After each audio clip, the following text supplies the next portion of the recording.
Nicola Sturgeon's hopes for an independent Scotland to join the EU were backed by a senior figure in the bloc, as Guy Verhofstadt said he was happy to talk with the First Minister.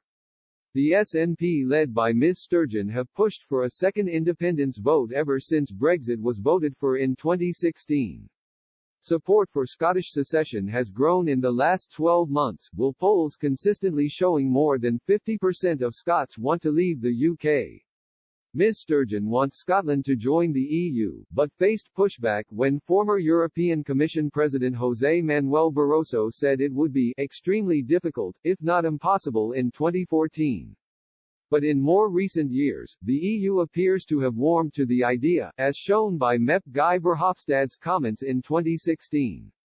He said, if Scotland decides to leave the UK, to be an independent state, and they decide to be part of the EU, I think there is no big obstacle to do that.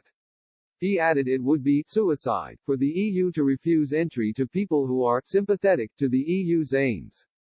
After the UK voted to leave the EU, Mr. Verhofstadt wrote on Twitter, "It's wrong that Scotland might be taken out of the EU, when it voted to stay. Happy to discuss with Nicola Sturgeon."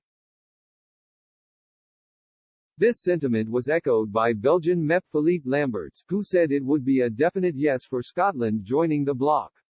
On whether an independent Scotland could join the EU, the co-president of the European Greens told Express.co.uk last month, "Yes, the answer is a definite yes. There would be no obstacle for Scotland joining if the UK is no longer in the EU. And this time independence would be different, because in 2014 Scotland would have left the UK and the EU at once. Now Scotland is leaving a smaller union to join a bigger union." He also had high praise for Ms Sturgeon personally, tipping her as a potential future candidate for European Commission President. He continued, "Nicola Sturgeon comes across as a genuine person, politically astute and someone whose word can be trusted, whereas Boris Johnson comes across very quickly as someone you can't trust. I can imagine Nicola Sturgeon being president of the European Commission. She seems to be much closer to the center of gravity of European politics than Boris Johnson is."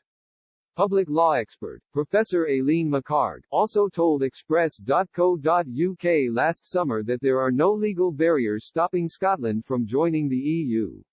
She said, "Any barriers for Scotland in joining the EU are political rather than legal, because any candidate to join the EU has to abide by the terms set. It would be fairly easy to meet those terms because Scottish law is currently fully compliant with EU law.